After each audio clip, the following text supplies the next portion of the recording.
Wakil Ketua Dewan Pakar. Terima kasih. Yang terhormat Pak Anies, tadi telah dijelaskan tentang ketimpangan-ketimpangan yang terjadi dan pendekatan-pendekatan yang keliru. Saya ingin menambahkan bahwa pertumbuhan ekonomi sendiri pada tahun 70 sampai tahun 98 itu rata-rata 7,5%. Sementara tahun 2000 sampai sekarang itu rata-rata hanya 5%. Sementara PDB per kapita yang 70 sampai 90 itu berkali 18 kali. Di era reformasi hanya 2,5 kali. Saya ingin memberikan sedikit anatomi bahwa di samping memang kenyataan ada ketimpangan antar wilayah, antar sektor, dan antar golongan pendapatan, tapi ada problem struktur di mana di era reformasi ini pasar tidak sehat, yaitu terjadinya penguasaan pasar oleh sekelompok kecil yang disebut dengan oligopoli atau bahkan kartelisasi. Semakin sini, terakhir ini saking populernya ada struktur oligarki. Saya menghitung indeks oligarki tahun 2014 yang dihitung oleh Jeffrey Winters, saya menghitung 2014 itu 650.000 kali, pada tahun 2023 sudah 1.056.000 kali. Nah, jadi saya tertarik dengan visi misi dan program Amin yang saya juga baca yang Pak Ganjar maupun Pak Prabowo. Di sana Amin menjelaskan ada reformasi kelembagaan. Pertanyaan saya, bagaimana ketimpangan yang terjadi di kalangan masyarakat terutama pangan dengan hilangnya Bulog, peranannya semakin minimal. Kedua, KPPU yang menyehatkan pasar itu ternyata levelingnya di bawah KPK. Dan KPK yang tadinya sangat strategis turun menjadi lembaga eksekutif yang sebelumnya adalah Komisi Negara yang Independen. Mohon penjelasan solusi seperti itu. Baik, terima kasih Pak Nurdin. Yang terakhir Prof. Nanat, Wakil Ketua Dewan Pakar. Bisa singkat Prof. Nanat ya. 30 detik. Lebih sedikit. Terima kasih Pak Anies, Pak Presiden Republik Indonesia. Saya akan berbicara bertanya tentang dari masalah pendidikan dan agama. Yang pertama, kondisi saat ini bahwa hasil PISA itu 72 dari 77 negara, kita ini termasuk dalam membaca itu rankingnya rendah. Jadi kita nomor 72 dari 70 negara. Yang kedua, matematika nomor ranking 72 dari 78. Mic-nya bisa didekatkan lagi, Pak. Yang ketiga, sains dari 78 negara nomor 70. Nah, yang kedua, kalau kita melihat peringkat dunia pendidikan tinggi kita, UI 296 rankingnya, ITB 331, UGM 320 dari 500 perguruan tinggi dunia. Satu pun tidak ada yang termasuk 100 besar di dunia dari 500 itu. Malaysia, Singapura, Nanyang University Singapura masuk 100 besar dan Universitas Malaysia masuk 100 besar. Kita tidak ada, termasuk Hasanuddin tidak masuk. Nah, oleh karena itu persoalan pokoknya adalah leadership rektor, yang kedua kepala sekolah sesuai dengan Pak Anies dikatakan. Pertanyaan saya bagaimana strategi dalam rangka tadi meningkatkan kualitas leadership rektor dan kepala sekolah. Yang kedua, pertanyaan saya adalah sekarang ini terjadi kesenjangan antara kualitas pendidikan di Jawa dan luar Jawa, negeri dan swasta, di bawah Kementerian Agama dan Kementerian Diknas. Kementerian Agama itu saya pernah menjadi rektor UIN Bandung 2003-2011. Tidak ada satu judul penelitian yang bernilai 1 miliar. Tapi di Dignas 1,5 miliar sampai 2 miliar. Bagaimana ini ke depan itu untuk penyemarataan itu tadi. Yang ketiga, yang saya ingin tanyakan, yang ketiga, jumlah sains dan teknologi, jumlah sarjana saya humaniora dan sosial 60% hari ini. Sedangkan teknik, teknologi 30%. Nah, bagaimana ke depan agar 30% sains dan sosial dan humaniora dan 60% teknologi karena menyongsong 4.0 tadi. Yang terakhir masalah agama. Pak Anies sudah 30 terakhir ini, agama itu kenapa jadi tertuduh terus di kita ini? Jadi tertuduh terorisme dan sebagainya. Nah, saya ingin mengusulkan ke Pak Anies, bagaimana agama itu menjadi sumber etika dan moral dalam pembangunan bangsa sehingga terwujud Indonesia. Yang terakhir sekali. Udah Pak, udah cukup. Mohon maaf Pak, mohon maaf. Kali ini saya punya otoritas menyetop. Mohon maaf Pak, berhenti. Terima kasih. Terima kasih. Satu lagi sebenarnya. Ya, baik, makasih. Kami persilakan kepada Pak Anies untuk langsung menjawab. Enggak cukup. Udah selesai. Udah. Jadi masih ada.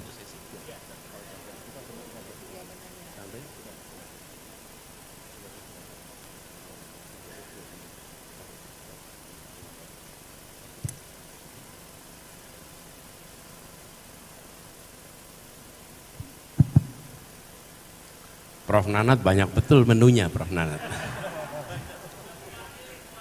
Mewakili semua ya. Nah, itu gunanya silaturahmi ya.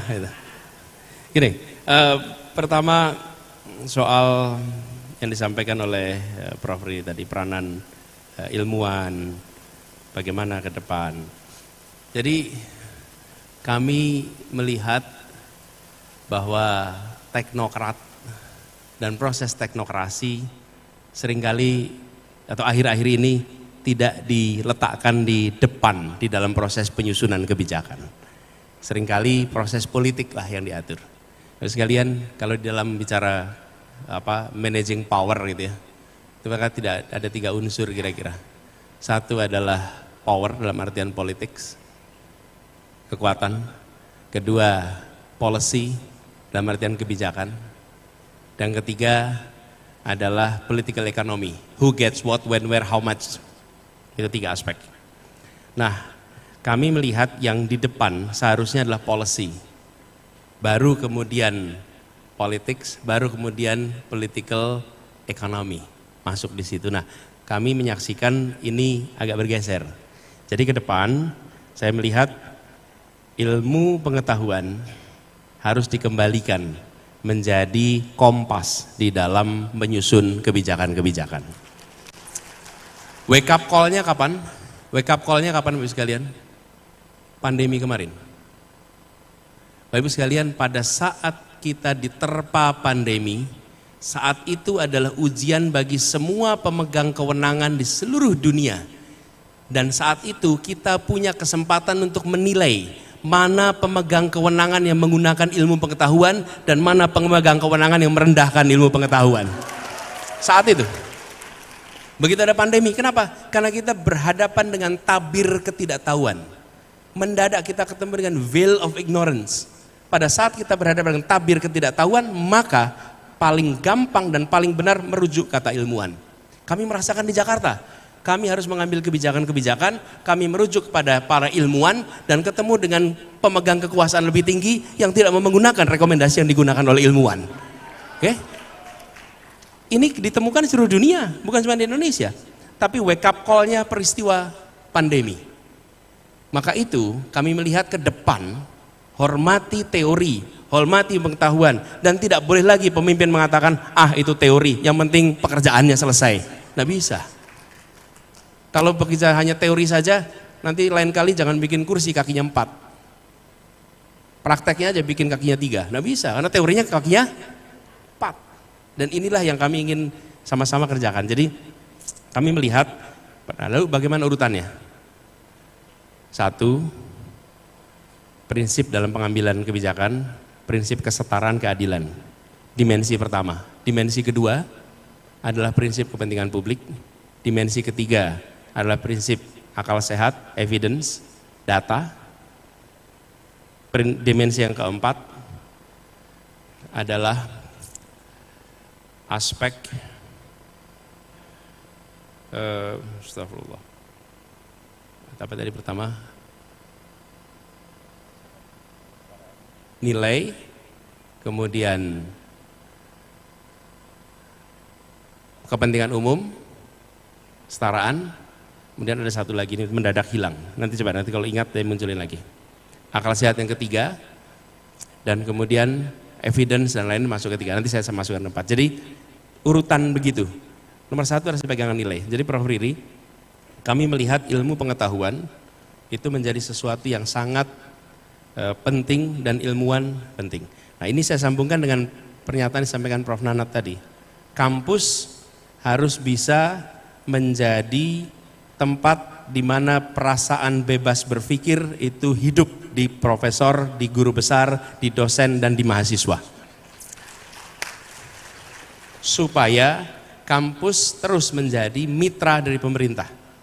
Tidak boleh ada perasaan takut berada di kampus dan mengungkapkan pendapatnya lagi. Kita melihat kampus-kampus itu justru menjadi mitra yang harus memberikan kepada kita bahan-bahan, materi-materi yang bisa membantu di dalam menjalankan tugas di pemerintahan. Prof. Riri tadi bertanya tentang bagaimana program-program ini bisa berjalan. Bapak sekalian, kalau dari kami melihat berdasarkan observasi, pengalaman, program yang dibawa oleh orang yang dipilih lewat pemilu, apakah itu wali kota, apakah itu gubernur, apakah itu bupati, apalagi presiden, itu bawa dokumen janji Bapak Ibu, masuk ke birokrasi, itu bisa ditelan oleh birokrasi. Dan janji itu bisa berhenti jadi dokumen. Kenapa? Karena secara struktural, birokrasi kita tidak dirancang untuk melaksanakan hasil proses demokrasi. Paling sederhana Bapak Ibu lihat saja. Nih contoh nih.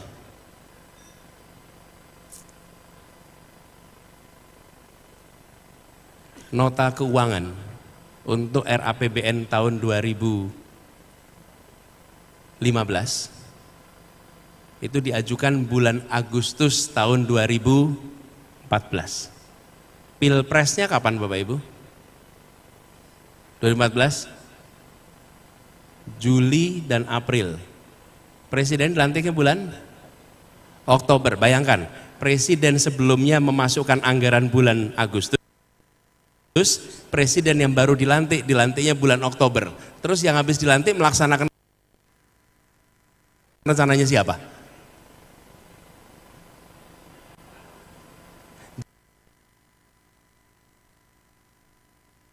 Jadi presiden yang baru terpilih, dia kehilangan waktu 1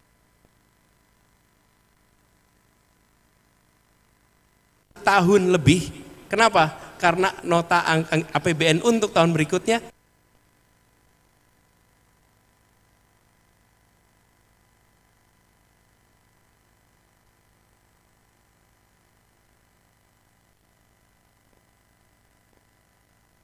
sudah dimasukkan 2 bulan sebelum dia dilantik. Betul nggak sekalian?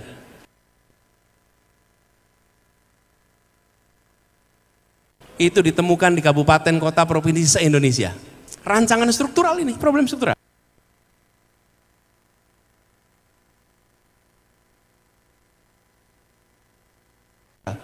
Lalu ketika sudah masuk, agenda itu bisa hilang di tengah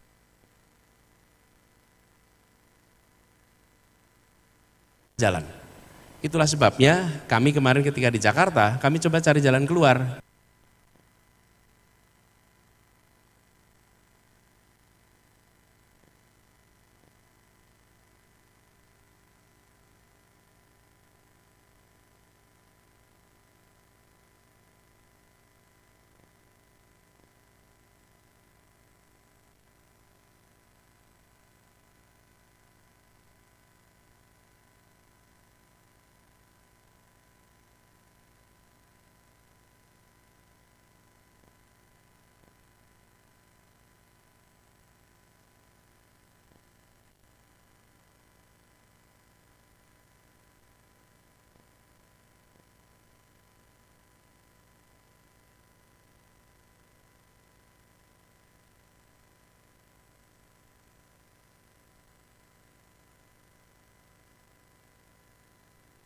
lalu diwujudkan dalam bentuk kegiatan, lalu dilakukan monitoring rutin 2 mingguan memastikan program itu berjalan. Ini Bapak Ibu sekalian problem yang kita hadapi, bahwa agenda banyak sampai dalam tertelan oleh proses birokrasi dan masuknya sendirian. Masuk ke ruang gubernur tidak bawa siapa-siapa, masuk ke ruang wali kota, bupati tidak bawa siapa-siapa, semua kepala dinas, semua direktorat harusnya bisa dieksekusi, itu hilang di jalan. Ini salah satu reform yang ingin kita lakukan. Bagaimana membuat birokrasi kita betul-betul bisa melaksanakan apa yang menjadi janji politik, komitmen politik, menjadi delivery program di tempat yang paling ujung, seperti soal stunting se-Indonesia. Yang kedua, regional. Kami pernah merasakan jadi kepala daerah, Bapak sekalian.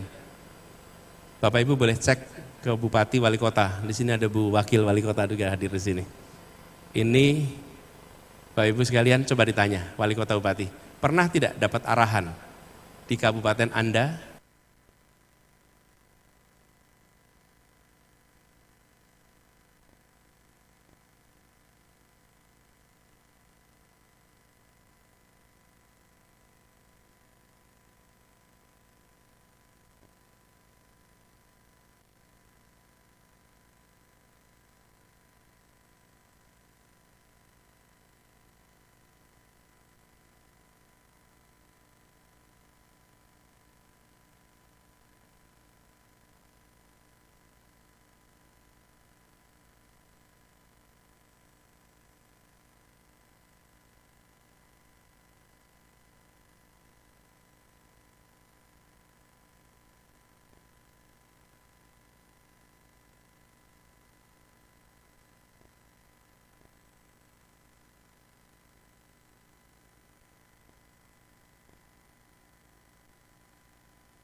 daya baca. Begitu membaca sesuatu yang agak panjang, WA panjang pun skip, Pak. Tapi daya baca kita, minat baca, memang mengukur daya baca tidak mudah. Tapi kami melihat membaca itu adalah sebuah kebiasaan dan harus ada pembiasaan. Insya Allah nanti Pak, kami akan aktifkan lagi 15 menit membaca sebelum pelajaran di sekolah dimulai. Baca apa saja, boleh bawa buku sendiri, yang penting tiap hari pembiasaan membaca. Diajarkan, dibiasakan, jadi kebiasaan, jadi kebudayaan. Jadi kebudayaan membaca itu prosesnya diajarkan, dibiasakan, jadi budaya. Kemudian tentang bidang teknologi dan soal peneliti, pemerataan bidang. Bapak sekalian, kalau menurut kami, kalau boleh kami berbagi pandangan, lebih baik begini ini didiskusikan bersama dengan para ilmuwan, termasuk dengan IJMI. Kalau boleh saya titip nih Prof. Arief, buat IJMI dan teman-teman ilmuwan, terkait dengan apa yang dipikirkan. Satu, hal apa yang harus diteruskan dari kebijakan ilmu pengetahuan hari ini. Kedua, hal apa yang harus dikoreksi dari kebijakan terkait dengan bidang keilmuan. Yang ketiga, hal apa yang harus dihentikan dari program yang ada sekarang, yang jangan diteruskan. Hal keempat, hal baru apa yang harus dikerjakan untuk melakukan reformasi dan perubahan. 4 itu yang kita butuhkan. Yang siapa yang menyusun? Yang menyusun sebaiknya justru dari teman-teman ilmuwan. Tapi kami sependapat bahwa kita di Indonesia oversupply di berbagai bidang dan undersupply di bidang-bidang yang lain. Lalu turun lagi ke bawah, kami melihat perlu ada reform tentang guru mengajar, Bapak Ibu. mohon maaf, guru sangat menentukan minat pada bidang. Kita-kita ini suka sebuah pelajaran bukan karena bukunya, tapi karena gurunya. Sayangnya guru matematika, fisika, kimia sering nakutin Bapak Ibu semua. Sering dalam situasi tidak menyenangkan. Kita membutuhkan guru-guru bidang sains yang menyenangkan, yang bisa mengajar sains dengan cara yang baru, sehingga bidang sains itu semenarik bidang olahraga, semenarik bidang kesenian, semenarik bidang-bidang yang anak-anak suka. Tapi kalau bidang sains yang mengajarkan itu tidak menarik, maka bidang itu nggak menarik juga, menambah beban. Ini fakta di lapangan, kita menemukan bahwa ini menjadi penting nih. Lalu terkait dengan kompas agama, saya setuju Pak, ini insya Allah jadi rujukan etika, kami sependapat. Lalu Prof. Didin ini menggambarkan sebuah keseriusan masalah terkait dengan program-program struktural kita. Pak, kami melihat harus ada ketegasan negara Pak, terutama di dalam menetapkan kebijakan-kebijakan untuk bisa ada satu kata kunci, transparansi. Selama tidak ada transparansi, maka banyak sekali program-program yang dalam kenyataannya hanya menguntungkan sekelompok orang itu lewat begitu saja dan tidak ada yang tahu. Paling gampang PSN dah Pak. PSN itu kalau ditanya bagaimana sebuah program masuk PSN,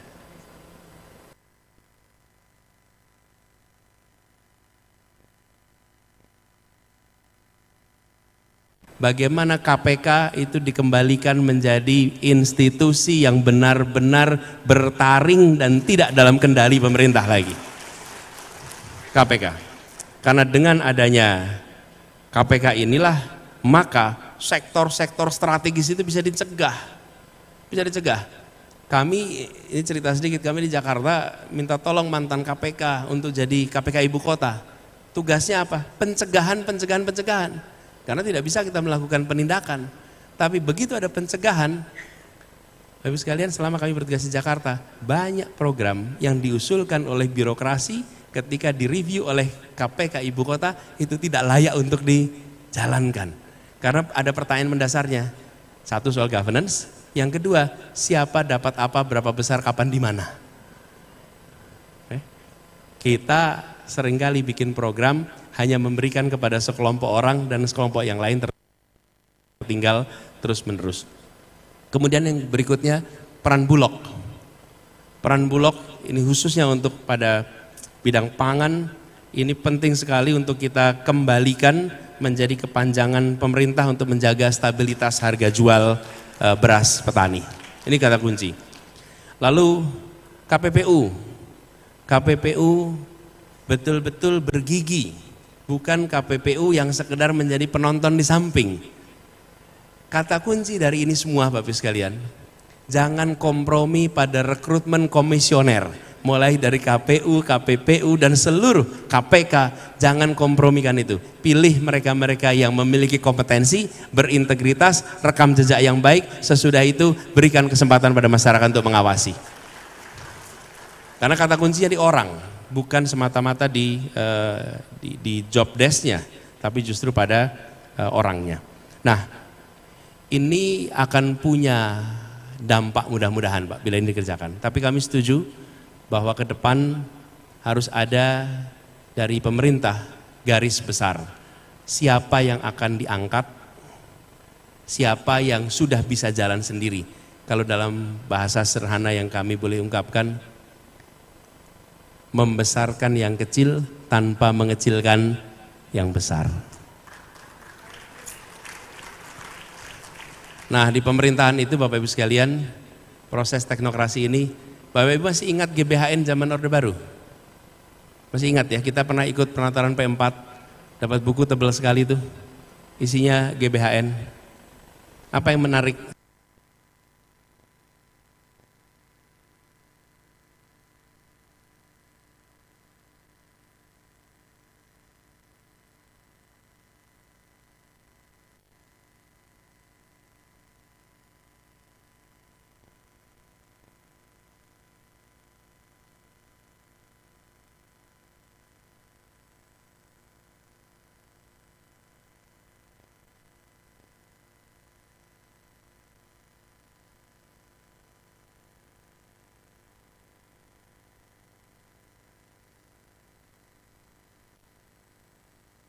semua orang paham, ini sedang 5 tahun stabilitas, ini sedang 5 tahun pertumbuhan, ini sedang 5 tahun pemerataan. Konsep yang kompleks itu diterjemahkan dalam bahasa komunikasi yang sederhana. Dan itu membuat seluruh negeri punya pegangan arah. Ini yang harus kita kembalikan juga, supaya perubahan struktural itu betul-betul bisa terjadi, karena kita punya pegangannya.